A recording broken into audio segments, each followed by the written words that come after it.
Bueno, buenas a todos y todas los que se conectaron, las que se conectaron hoy. Gracias por sumarse.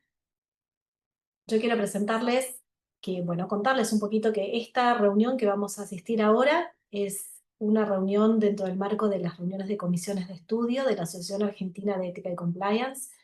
Y contarles un poco que la asociación tiene unos 15 años ya funcionando en Argentina. Somos una ONG sin fines de lucro y nuestro objetivo es promover la adopción e inspirar el uso de las mejores prácticas en materia de ética y cumplimiento.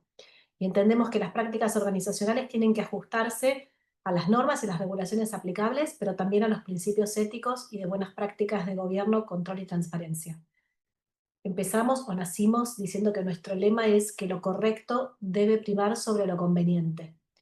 Y lo sostenemos así, y con el tiempo además acuñamos un segundo lema, que es que somos apasionadas y apasionados por hacer lo correcto. Queremos contarles que en la asociación además tenemos una certificación internacional en ética y cumplimiento que damos junto con la Universidad del SEMA, la UCEMA. Llevamos 23 ediciones, está terminando la número 23 ahora, más de 2.200 graduados profesionales SEC. Tenemos en las comisiones de estudio, además de esta que tiene que ver con antitrust, para los que les interesan, tenemos Behavioral Compliance, Data Privacy y Ética Digital, compliance en la industria financiera y fintech, compliance penal estratégico, compliance y sector público, compliance en salud, gestión de fraude corporativo, sistemas de gestión de compliance, sostenibilidad o compliance ASG y diversidad y cultura ética. Además tenemos un club del Compliance Officer en la asociación que es solo para los profesionales graduados SEC, que nos juntamos, creo que son los últimos miércoles de cada mes, y allí nos ponemos a discutir y a conversar sobre los temas que son de actualidad para el compliance y para los que estamos en esta profesión. Tenemos también una bolsa de trabajo que nosotros llamamos Connecting Dots, en donde podemos tanto postear oportunidades de trabajo como buscar oportunidades de trabajo. No hace falta ser socio de la asociación para poder hacerlo, así que nos animamos a visitarlo y ser parte. Tenemos un programa también que llamamos Supervalores y que tiene que ver con llevar la discusión y la conversación sobre integridad, sobre valores, sobre anticorrupción a las generaciones más jóvenes. Y trabajamos entonces con chicos de quinto, sexto y séptimo grado de una manera lúdica para empezar esta conversación, porque lo importante no es conversar de integridad y valores solamente entre nosotros, sino también a las generaciones más jóvenes, porque el futuro va a venir de la mano de ellos, ¿no? Llevamos también organizados cada año lo que llamamos el encuentro público-privado, encuentro entre el sector público y privado para discutir y conversar temas de integridad y de compliance. Este año hicimos el número 13 o 14, perdón. Y tenemos también, a fin de año, organizamos nuestro congreso anual, que es un congreso internacional de compliance, y este año va a ser el número 10. Bueno, estas son un poco las actividades nuestras en la asociación. Los invitamos a hacerse socios de la asociación, a seguirnos en redes sociales para enterarse de las novedades y, por supuesto, forman parte de esta comunidad. Y ahora sí, sin más, los dejo en las manos de Mariana Neustadt y Federico Bolugiewicz, que son los directores de esta comisión. Marian, Federico.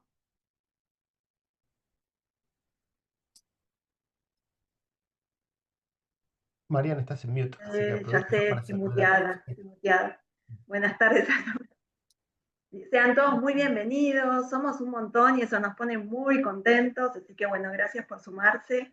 Sin duda, más allá de Fede y quien les habla, sin duda el tema es convocante, así que bueno, les agradecemos un montón y ahora vamos con las estrellas, ¿no? de esta tarde, Fede. Sí, invitamos ya a sumarse a Sofía y a María Claudia.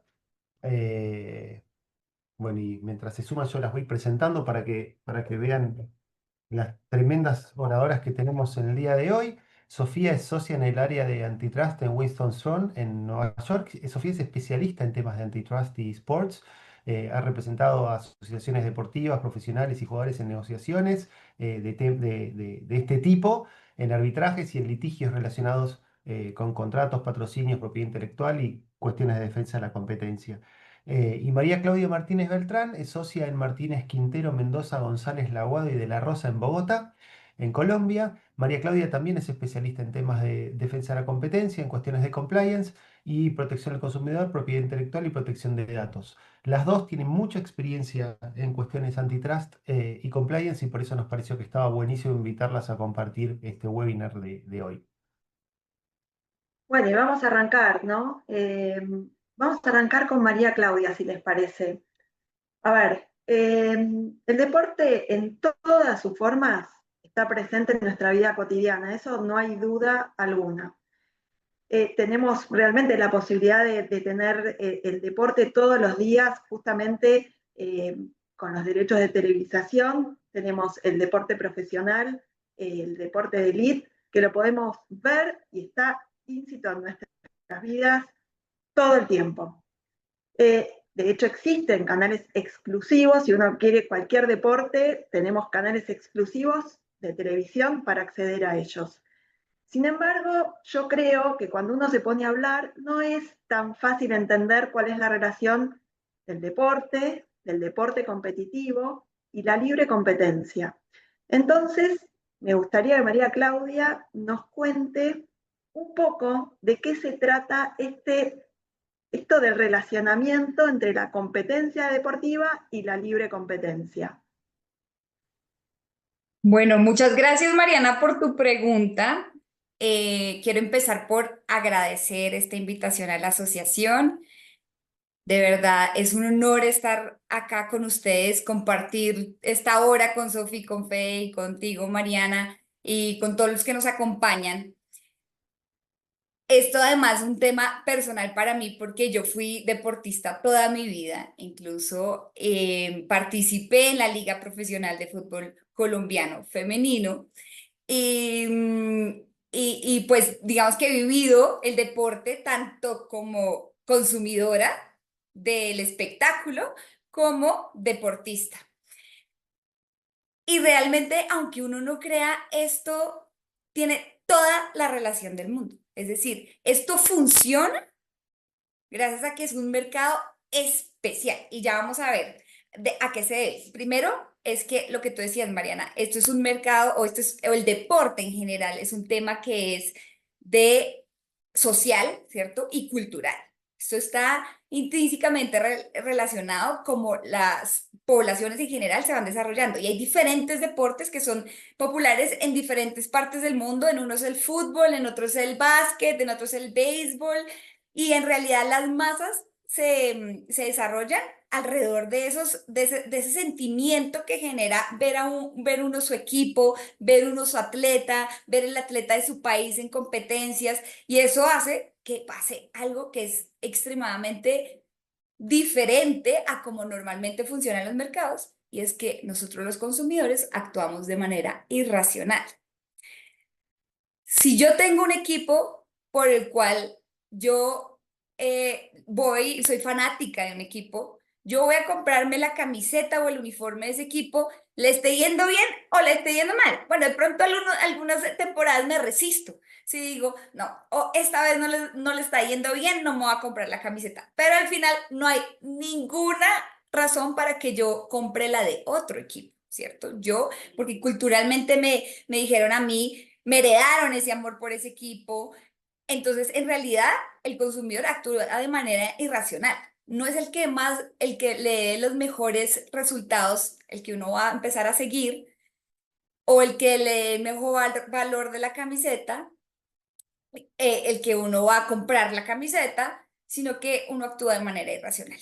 Y esto es vital para entender que nosotros, los consumidores de espectáculos deportivos, somos un elemento muy importante para la relación o el mercado en general deportivo. Y esto lleva a que se mueva muchísimo dinero y sea alrededor del deporte. Entonces, por ejemplo, en el 2023 el deporte en general tuvo más de ganancias por más de 500.000 millones de dólares. O sea, es una economía súper fuerte en la que entonces todos quieren entrar, ¿cierto? Pero eso hay que mantenerlo, porque ese movimiento de dinero solo funciona si los deportes y las ligas y las federaciones funcionan de cierta manera. ¿A qué me refiero? Tiene que haber cierta cooperación entre los mismos competidores. ¿Qué quiere decir eso? ¿Qué pasaría para River si Boca no existiera? Y si River no existiera, ¿qué pasaría con Boca? ¿Cierto? Porque en realidad la gente, el espectáculo que más va a ver es ese en donde se están enfrentando Boca y River. Pero ¿qué tal que estos no se pusieran de acuerdo y no jugaran los partidos y efectivamente no generaran ese espectáculo? Pues no habría ingresos, la gente no iría a ver necesariamente ese espectáculo. Entonces, teniendo en cuenta todo esto, es que se desarrolla en realidad un mercado especial en el tema de los deportes, en donde tienen unas características especiales, como lo menciono, y se tienen que cuidar. Y eso genera monopolios, y eso genera monopsonios también, y son diferentes actores los que se están beneficiando, digamos, del deporte en general. También, como digo, qué pasaría con Boca sin River y de River sin Boca? También, ¿qué pasaría con ustedes como consumidores de deporte si, por ejemplo, el Mundial de Fútbol se celebrara cada año? Pues uno ya no espera con tantas expectativas ese evento, no miraría a ver dónde es que se va a desarrollar, no habría esta inversión gigante en infraestructura, uno no ahorraría para poder comprar esas boletas, al igual que lo que pasa con los Olímpicos. Si se celebraran cada año, empieza a perder interés y el valor que tiene estos mercados, pues también, digamos que perdería interés. Además de que existiría una sobreexplotación de los atletas, porque los atletas tendrían que actuar en todos estos diferentes escenarios y en qué momento pueden, pues uno podría ir a hablar de un tema de pronto modern slavery o de modern slavery, pero bueno, eso es otro tema que no lo vamos a tocar porque vamos a enfocarnos en temas de competencia, pero lo cierto es que acá hay muchas actividades económicas, si se dan cuenta. Entonces, el mercado laboral que efectivamente es el de los atletas, ¿cierto? El tema de la organización de los torneos, donde tiene que existir una cooperación, un ente rector que los ayude a organizar, que está también, ese es el tema de las ligas, ¿cierto? Que se organizan en cada país para cada deporte, las federaciones. También está el tema de derechos televisivos. ¿Por qué? Porque queremos que más gente acceda a ver el espectáculo, no solamente los que pueden ir a la infraestructura a verlo, sino también dejar que otros lo vean. Toda esa gente que no pudo ir al estadio, de cualquiera que sea el deporte, pues que lo pueda también ver.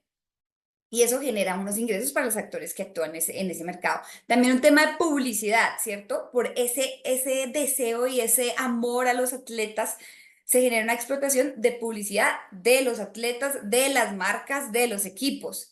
Y pues también está todo el tema de venta de boletas. Entonces, si ustedes ven, hay diferentes actividades económicas que todo se desarrolla en un mercado, cada uno tiene su propio mercado, todo alrededor del deporte, y ahí es donde tiene que entrar el derecho de la competencia o la libre competencia a ver cómo es que se rigen esos mercados, que reitero, tienen características especiales y ya vamos a seguir viendo cuáles son esas características especiales. Y además de esos mercados, hay diferentes actores. Están los atletas, están los equipos, los clubes, las ligas, las federaciones, los patrocinadores, los medios de comunicación y los que en realidad hacen que esto sea posible, que son los espectadores, nosotros los consumidores de ese espectáculo. Y bueno, entonces yo diría que esa realmente es la relación entre la libre competencia y el deporte, que no solamente un tema de espectáculo. Te hago una pregunta, María Claudia. ¿Hay algún deporte más afectado según tu criterio o consideras que, bueno, como bien lo dijiste al principio, depende de cada cultura, de cada país, digamos, este riesgo en definitiva? Siempre hablando de riesgos Sí, te respondo. Yo creo que no es que sea, yo creo que hay más deportes que son mundialmente más celebrados o populares, que eso hace que haya más riesgos en esos deportes, ¿sí? Pero en distintos países todos los deportes que tienen más seguidores son distintos. Pueden, como te dije, eso puede variar dependiendo de las culturas. Lo cierto es que los riesgos están relacionados también en la forma como esté organizada una liga o una federación en cada país, ¿sí? Porque las ligas y las federaciones y la organización del ente rector, ese que organiza el deporte, es el que va a dictar las reglas de cómo se van a manejar los temas de transferencias, los temas de los torneos, los temas, y al final el mercado va a dar las directrices de cómo se va a manejar el mercado. Entonces, eso depende mucho de en cada país cómo esté organizado cada uno de los deportes. Hay deportes que no tienen ligas, que no tienen federación, y esos deportes, pues en realidad lo que generan en actividad económica es mucho menos. Yo ahí una acotación que quiero hacer, vos decías, bueno, ¿qué pasa si existe River y no existe Boca? Por ejemplo, en Copa Libertadores Boca no existe hace un par de años y se está dando bastante bien porque Boca no le está jugando últimamente. Pero bueno, pero estuvo buena la introducción de... No se nota que soy de River. Estuvo buena la Sí. introducción. No, me gustó mucho la introducción a todo lo que vamos a ir desarrollando también a través de esto y de esto de que no solo se centra en el fútbol. Argentina y muchos países de la región, sobre todo, estamos muy enfocados en el fútbol, eh, pero en realidad estamos hablando de cuestiones que son transversales a todos los deportes que tienen derechos deportivos y que tienen jugadores que cobran mucha o poca plata, pero que hay un valor económico en los deportes, ¿no? Ya saliendo un poco del amateurismo, cuando nombrabas las cifras de que mueven los deportes, me acordaba lo que fue las cifras que mueve la Fórmula 1 por fin de semana, que el último fin de semana en Inglaterra fueron 500.000 personas a ver la carrera. Es una, esos números son increíbles. O el estadio de River que llenan 90.000 personas todos los fines de semana, es muchísimo para un partido. Pero bueno, vamos a seguir con las preguntas que teníamos charladas y voy a pasar a Sofía. Y bueno, primero para agradecerle su presencia también acá y también a vos, María Claudia. Pero la pregunta para vos, Sofía, tiene que ver con los derechos involucrados cuando hablamos de competencia y competencias deportivas, porque hay un montón de derechos involucrados. Está, por un lado, el licenciamiento de derechos deportivos, pero también están los derechos de los deportistas en sí mismos, digamos, empezando por el derecho al uso de su imagen para una publicidad, un juego, una campaña, y por otro lado, los derechos de broadcasting, ¿no? De los derechos deportivos en sí mismos. Y la pregunta es, puntualmente, ¿cómo se relacionan estos derechos y su uso exclusivo, el uso exclusivo de los derechos de los jugadores o de los derechos de broadcasting con la defensa de la competencia y qué herramientas de compliance pueden usarse para minimizar riesgos asociados a esas exclusividades y a la utilización de esos derechos? Pues quiero empezar también agradeciéndolos por la invitación, especialmente que yo vengo de los Estados Unidos, entonces no tengo tanta familiaridad con Latinoamérica y cómo funciona ahí, pero estoy muy agradecida de estar aquí.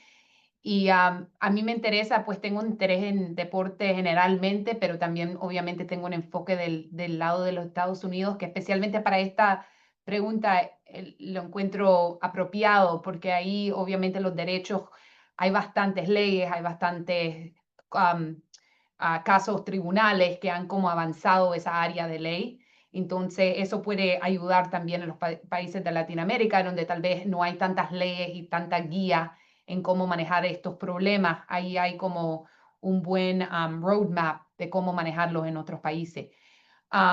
Entonces, para contestar la pregunta, como dices, es bien complicada la cosa de derechos y lo más importante creo es entender a quién le pertenecen los diferentes derechos, porque por ejemplo, si le pertenecen a los equipos o a los jugadores individuales, no se puede vender esos derechos colectivamente sin riesgos asociados, especialmente antimonopolio. Y como dijo María Claudia, lo que mueve los deportes en realidad son los consumidores y los consumidores que quieren ver los partidos. Entonces, por eso los derechos de broadcasting es algo tan importante. Y para darte una cifra económica, pues como el National Broadcasting deal de la liga de basquetbol en los Estados Unidos, hay un nuevo broadcasting deal que empieza el próximo año y es para 11 años y es 66 billones de dólares. Así que eso es el más grande que ha habido en NBA. Así que es un mercado inmenso y eso solamente para uno de los 4 deportes principales en los Estados Unidos.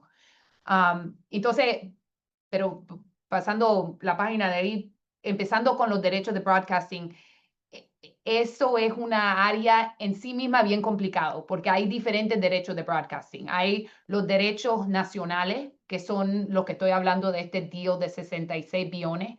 Eso solamente es para los broadcasting nacionales de la Liga de Básquetbol. Después hay los derechos de broadcasting regional, y también hay derechos de broadcasting de los juegos de básquetbol de las universidades, que es un mercado completamente diferente con también bastante dinero. Así que son diferentes derechos con diferentes dueños.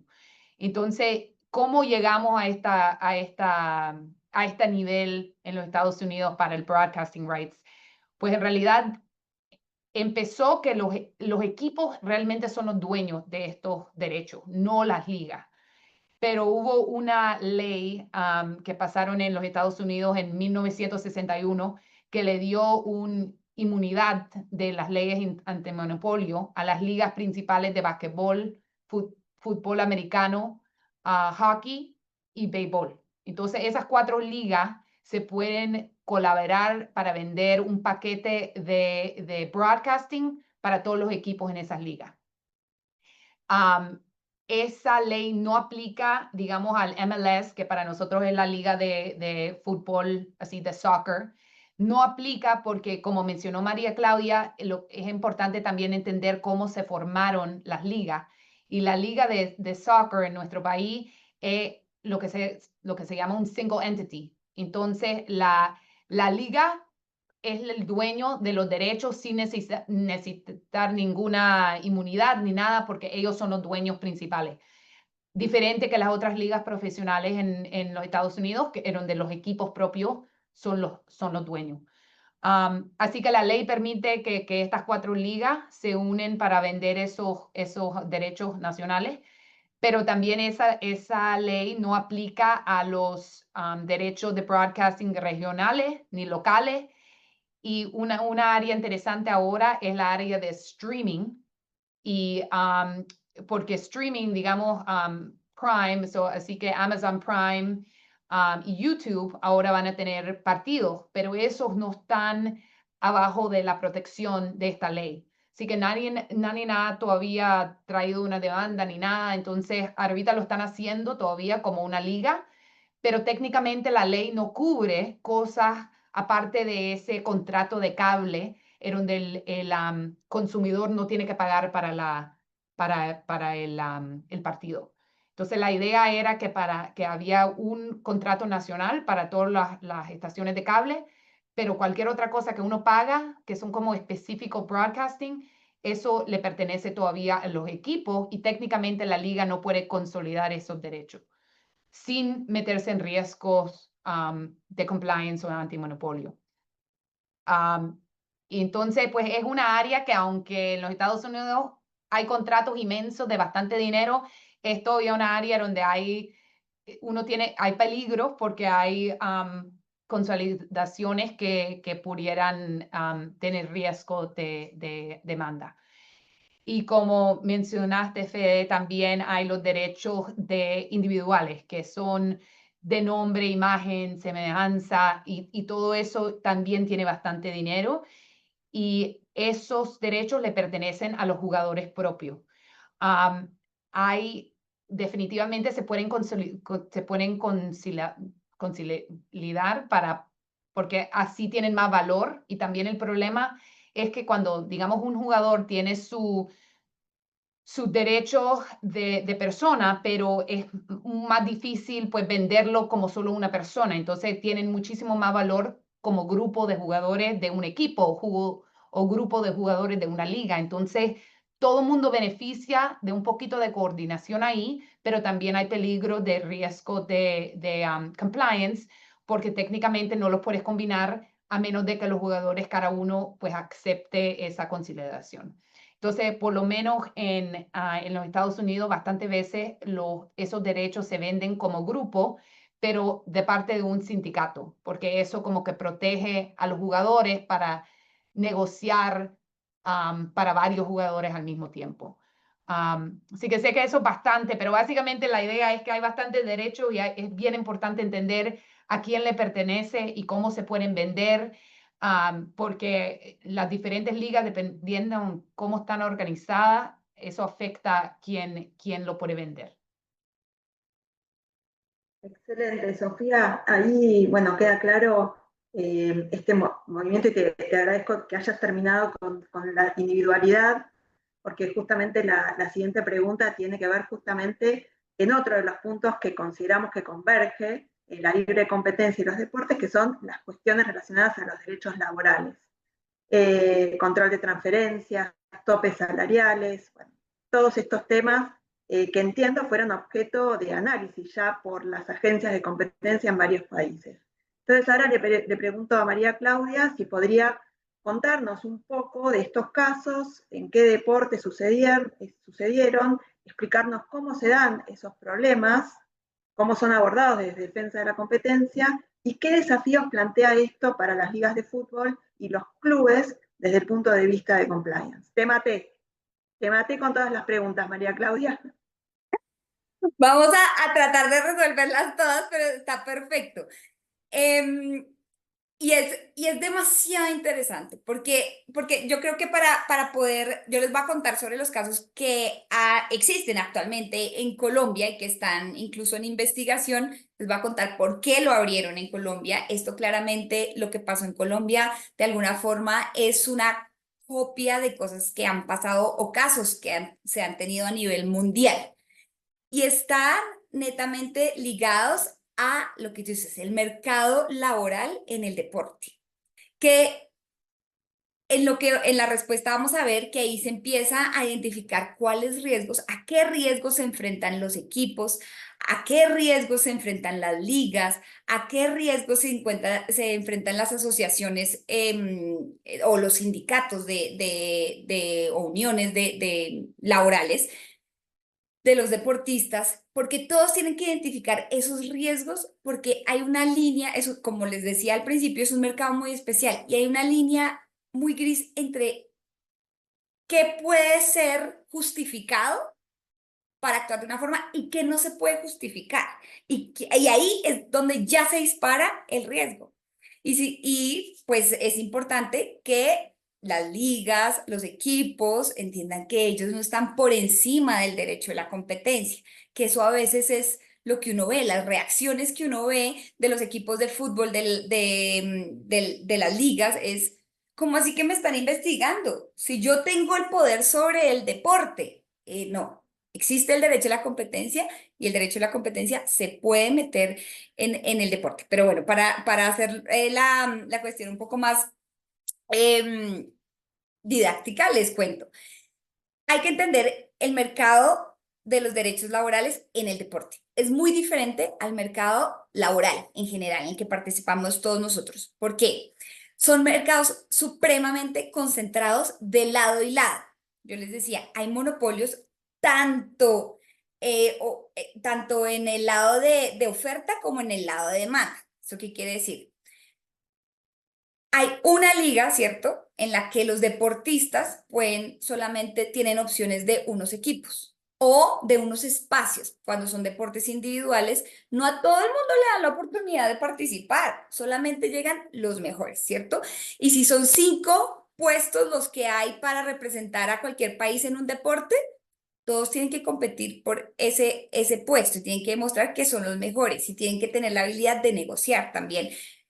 Y eso hace que haya unas barreras de entrada muy altas, tanto para los empleadores, ¿cierto?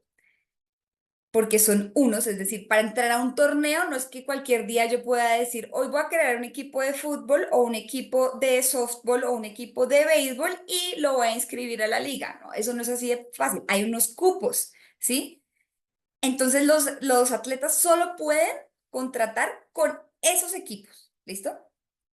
Y normalmente son pocos, entonces entre ellos también están unidos en asociaciones y pueden negociar y hay comunicación permanente entre ellos para establecer y esa coordinación que se necesita para que el espectáculo funcione. Todos los atletas también se enfrentan a temas de los entrenamientos, son caros, no llegan sino los mejores, entonces ya hay un tema de competencia. También la actividad laboral de los deportistas es muy corta, ¿sí? Se demora, dependiendo del deporte, entre 6 y 9 años. Otros deportes sí se pueden practicar más años, pero en la mayoría son entre 6 y 9 años. Entonces ellos tienen que tratar de participar y negociar de la mejor manera. Entonces ahí es donde se puede ver que existe una fuerza muy importante del lado de los deportistas que, como decía Sofi, si cada uno se pone a negociar de manera individual, pues seguramente con esta fuerza que tienen los equipos o las ligas va a ser mucho más difícil negociar de manera individual. Entonces se unen para esas negociaciones para tener, digamos, de alguna forma, un equilibrio en esa negociación.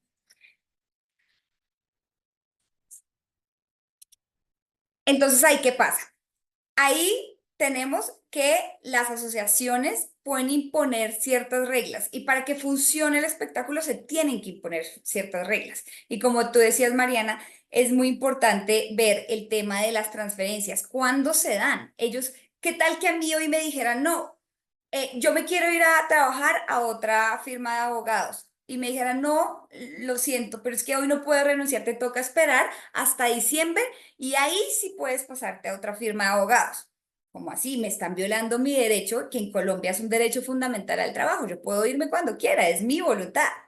Pero en el deporte, no. En el deporte existen estas ventas, estas ventanas de transferencias. ¿Por qué? Porque ¿qué pasaría si un jugador puede en la mitad del torneo pasar de un equipo a otro?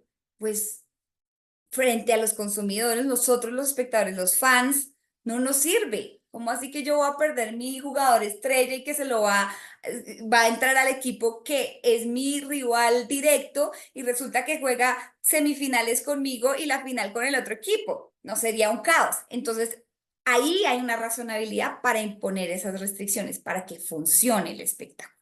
Y eso es el ente rector de cada uno de los deportes, las ligas, las federaciones, las que deciden esas normas. Entonces uno ahí dice, estos temas de estas restricciones tienen sentido, ¿cierto? Tienen sentido para el mercado imponer estas restricciones, que no tendrían sentido en cualquier otro mercado laboral. Lo cierto es que no pueden sobrepasarse ese sentido. Entonces ahí es donde está el tema de, bueno, ¿hasta qué punto yo puedo hablar con mis competidores para que no contraten a un jugador que yo tengo? ¿Sí?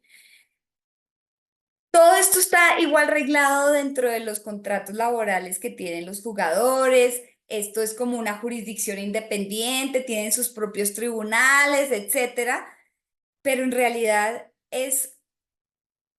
no pueden sobrepasarse, no pueden abusar de esa posición de dominio que tienen sobre los jugadores. Entonces, uno decirle a su competidor en el campo, porque en realidad cooperan, pero en su competidor en el campo, mire, otros equipos no pueden contratar a este jugador que yo sé que no quiere seguir conmigo, pero no lo contraten porque es que se ha portado mal.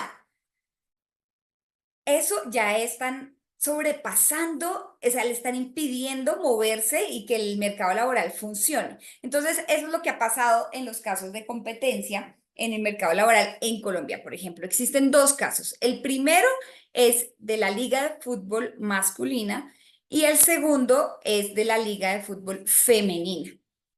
Y el primero, el de la Liga de Fútbol masculina, precisamente tiene que ver con esos no poach agreements. ¿Cuáles son esos no poach agreements? Son esos acuerdos entre competidores de no contratación.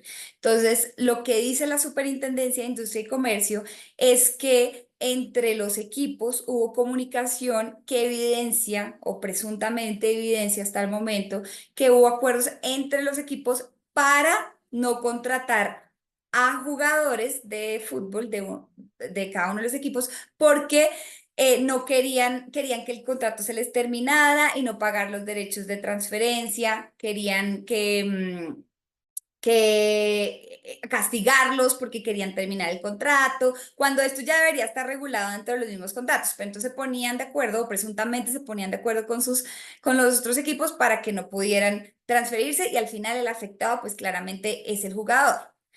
Entonces, esto está siendo investigado por la superintendencia y pues todavía ahí sigue la investigación. Y también dentro de esa investigación está como investigada la DIMAYOR, que es la División Mayor de Fútbol Colombiano, porque considera la superintendencia que presuntamente toleró estas conductas, ¿sí? Estas conductas entre los equipos. Entonces hay un tema de cómo manejar, de esos riesgos, de cómo se están manejando las relaciones laborales con los jugadores para que no se abuse de ese necesidad que tienen los mismos atletas. Y por el otro lado, el segundo caso, que ya les digo, es de la Liga de Fútbol Femenina. Ahí lo que está investigando la superintendencia son diferentes conductas que consideran la superintendencia son contrarias a la libre competencia. ¿Cómo qué? Como la estandarización de contratos. Entonces, lo que dice la superintendencia es que entre los diferentes equipos se estandarizaron los contratos para que de todas las jugadoras, entonces simplemente las jugadoras no tenían opción. Si todos los contratos eran iguales, pues no podían negociar de manera diferente con cada uno de los equipos y tenían que aceptar lo que les daban, porque como ya hemos dicho, las opciones para ellas participar se limitan a la cantidad de equipos y cupos que hay. La segunda conducta que se está investigando es fijación de salarios. Lo que dice la superintendencia es que presuntamente también los equipos fijaron los salarios de las jugadoras para que en todos los equipos se les pagara exactamente lo mismo. Entonces eso hace que no haya competencia por parte de las jugadoras para negociar sus contratos con los equipos. Y además de eso, no solamente fijaron el precio, sino que el precio o el salario era el salario mínimo en Colombia. Entonces, lo que dice la superintendencia es que además las afectaron para que solamente pudieran devengar el salario mínimo. También dicen que hay una conducta por parte de la DIMAYOR de no aceptar unos recursos para invertir en el desarrollo del mercado deportivo en Colombia. Porque lo que pasó es que el Estado le ofreció a la DIMAYOR unos recursos para precisamente desarrollar el fútbol femenino y la DIMAYOR lo rechazó. Entonces, ahí uno dice, bueno, ¿qué tanto es derecho a la competencia en este tema de financiación? Pero lo cierto es que por eso están investigando. Y el último tiene que ver con los derechos también de televisivos, que la que dice la superintendencia es que se los entregaron a un operador de televisión, pero sin ningún interés real de que la gente o los espectadores vieran el fútbol femenino. Entonces, que eso también afectó de alguna forma el mercado del deporte de fútbol femenino en Colombia. Eso está siendo investigado, pero es un reflejo de las investigaciones que existen o han existido a nivel internacional, que siempre tienen que ver con acuerdos para no contratar o no poach agreements, con el tema de fijación de los precios, son normalmente lo que se investiga, y las reglas de transferencia de los jugadores entre equipos en general. Eso es lo que se investiga normalmente en temas de competencia y deportes, y ahí uno tiene que entender, como les digo, el mercado para saber dónde están los riesgos y identificar que hay una línea gris, como les digo, que no pueden sobrepasar porque no son los dueños, digamos, del deporte. El deporte también debe tener competencia. Yo ahí te escuchaba, María Claudia, y pensaba también en que todas estas acciones que hoy, o estas conductas que hoy están siendo investigadas por las agencias, en definitiva terminan influyendo en el nivel de las ligas. Sobre todo, vuelvo con el fútbol, que es lo que más nos gusta acá a nosotros, pero eh, digamos, si los players, los atletas, jugadores, como los querramos llamar, no tienen incentivos para negociar mejoras en sus condiciones, si no tienen incentivos para cambiar de club porque van a ganar siempre lo mismo, si no tienen incentivos para ir a jugar en otras ligas porque la propia liga le prohíbe cambiarse de liga o lo que fuese, y ahora vamos a ir a la pregunta puntual de ligas, en definitiva, eso también termina afectando la propia performance del deporte en cada país. Yo qué sé, bueno, nosotros justo somos los De campeones del acuerdo. mundo, pero pero pensaba también en Colombia, que fue avanzando un montón, pero con esas limitaciones que se empezaron a dar en los mercados, termina afectándose la performance deportiva, no solo, digamos, el derecho de la competencia no ejercido correctamente o no entrando a controlar ese tipo de conductas, termina teniendo mercados o escenarios de equipos deportivos que no logran desarrollar un buen potencial y hasta quizás eso termina influyendo en las selecciones nacionales. No, Así es. no digo que sea nuestro secreto para haber ganado, pero sí que empiezan a faltar incentivos. Sin duda, eso es así. Y realmente, al final es que si se daña el espectáculo, se daña ese mercado. Claro. O sea, deja de existir todo esto que hemos estado hablando. Sí, dejan de existir los sponsors, porque nadie, nada, si se desaparece la competencia deportiva como consecuencia de estas cuestiones que en definitiva se supone que van a beneficiar a las ligas, al final del camino se terminan perjudicando, ¿no? Así es, así es. Voy a pasar, gracias María Claudia, voy a pasar a la siguiente pregunta para Sofía y para meternos justo en esto de las ligas, ¿no? Porque cuando hablamos de temas de libre competencia, siempre están en el centro o sea, el tema de libre competencia y deporte siempre están en el centro, ¿no? De las discusiones. Y lo había mencionado María Claudia al comienzo y lo mencionó Sofía en su respuesta anterior y este problema de que pasa adentro de las ligas, pasa en el fútbol, pasó con el fútbol americano, con el béisbol, pasó con el tenis. ¿Y cuál es el issue? El problema mayor es que hay una contradicción porque las ligas están compuestas por equipos. Las ligas necesitan de los equipos y se supone que esos equipos tienen que competir desde lo deportivo porque si no hay equipos, no hay ligas, un poco lo que había dicho María Claudia al principio, si no hay equipos no hay deporte, no hay competencia. Tienen que competir de lo deportivo, pero también compiten entre ellos a la hora de vender sponsors o publicidad, por ejemplo. Pero por otro lado, hay un cierto nivel de colaboración que se tiene que dar dentro de las ligas, porque sin esa colaboración, las ligas no pueden funcionar. Las ligas tienen sus reglamentos y esos reglamentos se hacen también sobre la base de la colaboración de los equipos en esas ligas. Y las normas de competencia dicen que los competidores no pueden colaborar entre sí, porque la colaboración entre competidores está penada por las normas de competencia. ¿Por qué? Porque en esa colaboración puede haber aspectos contrarios a las normas, como por ejemplo el intercambio de información sensible. Entonces, tenemos equipos que por un lado compiten y por otro lado y son competidores en lo deportivo y en lo económico, pero también son colaboradores. Entonces, la pregunta para Sofía es, dentro de todo este escenario larguísimo que planteé, es ¿qué riesgos de compliance se encuentra que pueden derivarse de esa doble función entre competencia entre ligas y colaboración entre los integrantes de la liga, ¿no? Y si hay manera de prevenir esos riesgos a través de los programas de compliance, quizás. Sí, es una pregunta interesante y es interesante oír a María Claudia cómo explicó lo que está pasando en Colombia, porque aquí como todos esos problemas han causado casos tribunales y han causado cambios en las leyes, pero donde ahora lo que describió María Claudia eran problemas aquí, pero ahora simplemente no está permitido. Así que aquí no se puede coordinar sobre el movimiento de jugadores, sobre la compensación de jugadores, sobre beneficios todo eso que ella platicó, aquí realmente no se puede hacer de entre una liga a menos de que tenés un sindicato.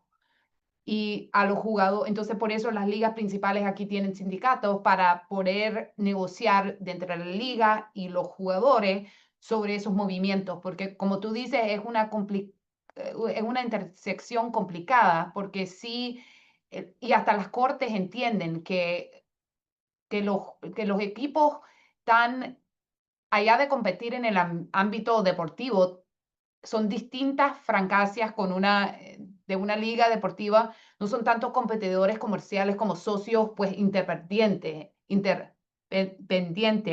que ellos necesitan que cada equipo sea competitivo, si no, no hay un espectáculo, pues. Entonces, pero las cortes también no permiten que los equipos coordinen de una manera que va a dañar al jugador y al individual.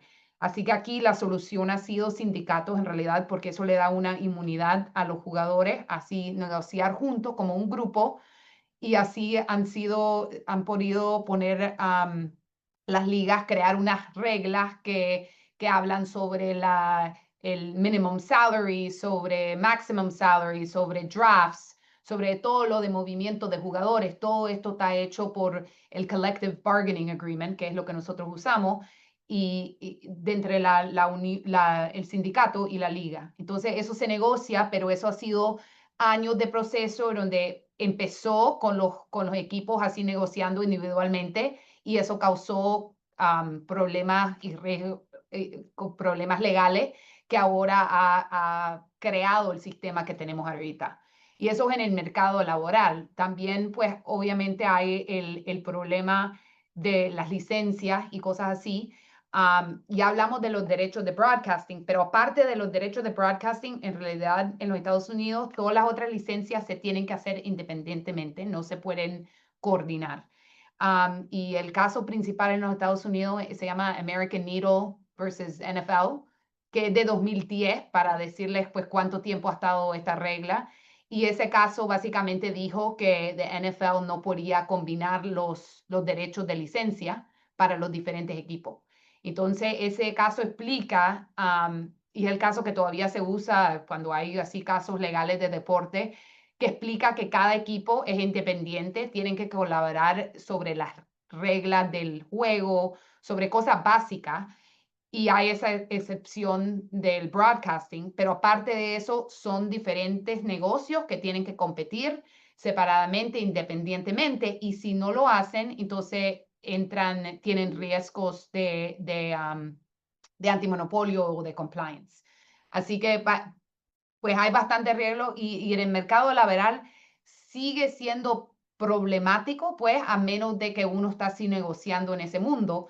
Pero bastante veces lo que hacen las ligas es que cuando no hay un acuerdo laboral entre la unión del sindicato y la liga, siempre hay el chance que el sindicato se va, en inglés se llama decertify.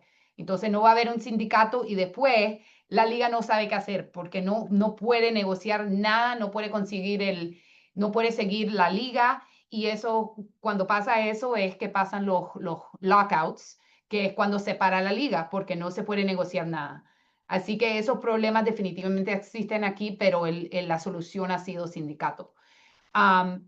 Y después la diferencia, como siempre, es que unas ligas están creadas como un single entity, como para nosotros el MLS, donde no tienen ese problema, porque en ese caso los jugadores todos tienen su contrato directamente con la liga, no con los equipos. Eso solo pasa aquí solo pasa eso de las ligas profesionales, solo pasa en soccer, en MLS. Entonces la liga tiene bastante poder en cómo mover a jugadores y cómo negociar los transfers de jugadores. En las otras ligas hay muchísimo más riesgo porque no hay ese sindicato y son diferentes negocios y tienen que portarse así. Si no, siempre hay riesgo. Me dejaste picando, Sofi, la siguiente pregunta, me dejaste así, impecable. Hablando de ligas, ¿no? ¿Qué pasa cuando, o se ha visto casos en realidad en los cuales las ligas justamente han impedido que sus equipos participen en otros torneos? Justamente un poco lo que ustedes explicaron antes, que es mantener la calidad de ese torneo. Bajo esa excusa dicen, no, que mis jugadores no compitan de esta liga. Es legítimo, la pregunta va para las dos, pero tenemos poco tiempo, así que tenemos que hacer tipo ping-pong. Voy a tirar como tiró María Claudia, así las pongo como en el mismo lugar, ¿no? Tiro varias preguntas. Primero, si es legítimo, ¿no? Si esto es legítimo. ¿Qué dicen las agencias internacionales al respecto? ¿Qué riesgo de compliance deberían considerar las ligas u organizaciones al momento de tomar estas medidas?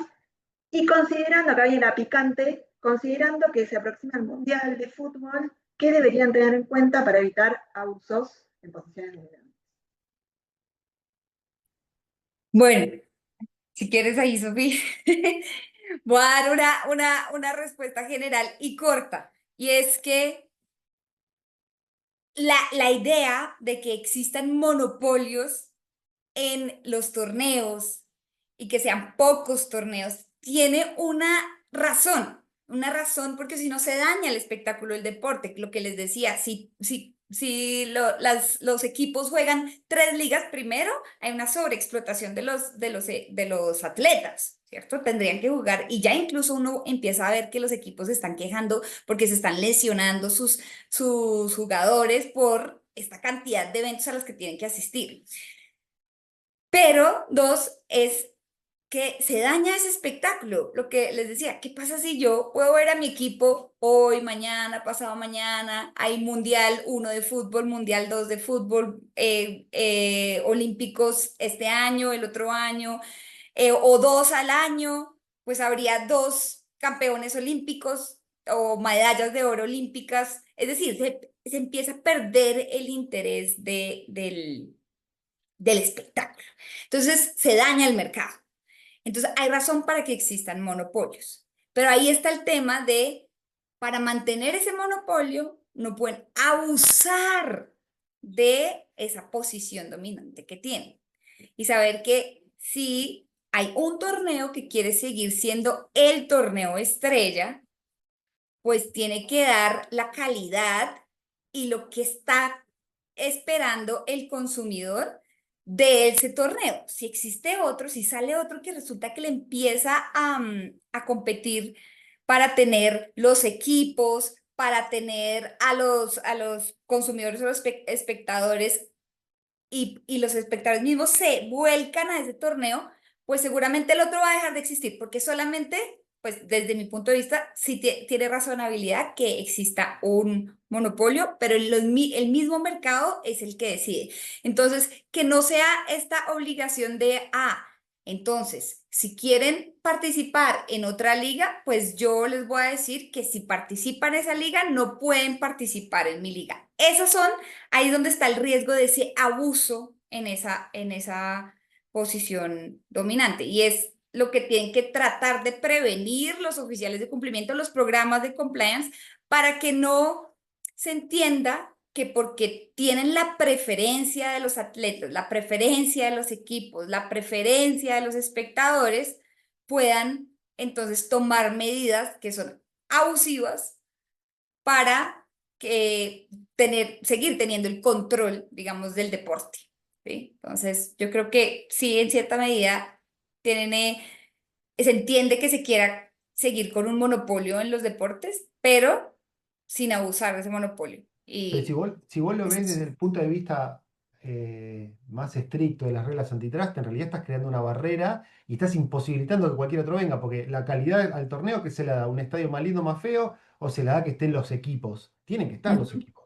Y si los Tienen que equipos no estar. están, en definitiva no va a haber liga nueva, como pasó hace poquito en Europa. No va a haber Exacto. liga nueva con otros, con buenos equipos. No va a haber liga nueva que pueda crecer. No va a haber liga nueva que pueda traer un campeonato distinto, porque ese monopolio que tiene razonabilidad, en definitiva termina bloqueando el mercado y puede también frenar la innovación, porque si no hay competidores ya sabemos que no hay innovación. No sé, Sofía, si querés agregar algo a esta mega pregunta que hizo Marian. Sí, bueno, quería decir, estoy completamente de acuerdo con María Claudia, que es un balance, pues definitivamente hay una razón hasta un punto, pues, porque se tienen que tener estas reglas para para prevenir la explotación de deportistas, principalmente, que especialmente en el fútbol se mira bastante porque hay muchas competencias y muchos equipos en diferentes países y entonces es necesario ese punto, pero no se puede abusar y bastantes veces se abusa, porque Claro. obviamente la liga que tiene, que es la liga dominante, no quiere perder ese poder y esa posición en el mercado, porque como ya hemos platicado, hay tanto dinero ahí en ese poder y especialmente en broadcast, como derechos de broadcasting, el valor no va a ser el mismo si hay 5 diferentes competencias. Así que esa exclusividad, ahí es donde viene el dinero, entonces ahí es donde viene el deseo de abusar ese poder. Y en los Estados Unidos, donde realmente no han, pues nosotros solo tenemos casi solamente una liga para todos los deportes profesionales, pero han habido reciente unos casos tribunales relacionados con este tema en el golf y más reciente en el tenis. Porque, por ejemplo, en 2022, Live Golf y bastantes jugadores hicieron una demanda antimonopolio contra el PGA por tener reglas y operar como un cartel que no deja otra competencia. Ese caso terminó con un merger, así que no tenemos una decisión, pero eso casi que es peor porque el mercado está como más concentrado y no hubo solución para los jugadores. Y después el otro caso que todavía sigue, es el del tenis, que igualmente hay bastantes reglas y las reglas no dicen que no se puede competir en otra competencia, pero hay tantas reglas de cuándo los jugadores tienen que estar disponibles y en qué juegos pueden jugar, que básicamente prohíben, pues no permiten que estén en otra competencia porque entonces se descualifican para la del tenis principal. Así que ese caso vamos a ver cómo termina, pero definitivamente estamos viendo más y más que los jugadores y también posiblemente nuevas organizaciones están haciendo estas demandas para tratar de abrir el mercado un poquito más, porque sí se mira el abuso del mercado aquí por las ligas dominantes. ¿Qué le decimos a los titulares de derechos, a los jugadores, a los clubes, a las ligas? ¿Sirven las reglas de compliance en defensa de la competencia? ¿Se pueden adaptar a esto? ¿Quién me quiere contestar de las dos? O las dos. Yo diría que es necesario que haya temas de compliance en el deporte, pero no, esto es necesario que haya voluntad, que existan las normas o los programas de compliance, porque de nada sirve tener un papel que dice, sí, cuidado con la información que se comparten de los jugadores con los otros equipos. De nada sirve que eso esté reglamentado en una política si realmente no existe voluntad de los equipos de seguir esos lineamientos de compliance para proteger el actuar del equipo en el mercado. Entonces, primero, pues sí creo que es muy importante tener los programas de compliance, pero sobre todo que los equipos y las ligas y las federaciones tengan apertura de tenerlos y que no solamente cuando exista un escándalo o una investigación sea cuando quieran implementarlos porque les tocó, sino realmente que vean el beneficio también de tener esas políticas y que vean pues lo que ya les he dicho, no son súper poderosos. También hay cosas que se tienen que respetar. Y la única cosa que quiero agradar a eso es que también para un equipo entender la estructura de su liga, porque dependiendo de la estructura, eso cambia los riesgos, cambia pues qué se puede hacer, los derechos y los riesgos. Así que es bien importante también entender la De estructura. acuerdo. Bueno, la conclusión es entonces que los programas de Antitrust Compliance funcionan para los deportes y que es recomendable ponerlos en práctica. Y eso era un poco la conclusión que queríamos llegar. Así Y algo que, que quiero agregar, Fede, perdón, sí, es que quizás el deporte no es considerado, no está tan en el eje o en la mirada y ha quedado probado, de acuerdo a que nos comparten tanto María Claudia y Sofi, que es un tema recontra importante, que tiene que estar en la agenda tanto de los clubes como de las federaciones, como de las ligas, que honestamente no estoy tan segura, por lo menos en nuestras tierras, que así sea, ¿no? En nuestro país o en nuestra región. Claramente, bueno, Sofi con su background que nos trae de Estados Unidos está muchísimo más desarrollado. ¿Y qué ha sucedido hasta ahora con Antitrust? Todo ha venido, o sea, cascadeado para nuestra región, así que qué mejor que anticiparnos, ¿no? En este sentido. Sin duda. Así que bueno, muchas gracias. Marian, tenemos preguntas, pero lo que no tenemos es tiempo. Así que lo que vos digas. Y estamos complicados, no queremos fallar Vamos a hacer una cosa. Sí. Si te parece, si les parece a Sofía y a María Claudia, las comprometemos a grabar el podcast que tenemos que grabar y nos llevamos las preguntas para el podcast y las desarrollamos ahí. Y de paso invitamos a quienes nos acompañen hoy a que escuchen nuestro podcast cuando lo hagamos. Me encantó, Fede, la iniciativa, así que Carlos, que es uno de los que preguntó, Adriana, que la saludo también, Calvet, Marilyn, bueno, van a tener que escuchar sí o sí el podcast porque van a encontrar ahí las respuestas. Muchas gracias, Sofía, muchas gracias, María Claudia. Estuvo buenísimo compartir este espacio con ustedes. Creo que está, nada, yo feliz, Marian feliz y espero que a todos les haya gustado tanto como nosotros.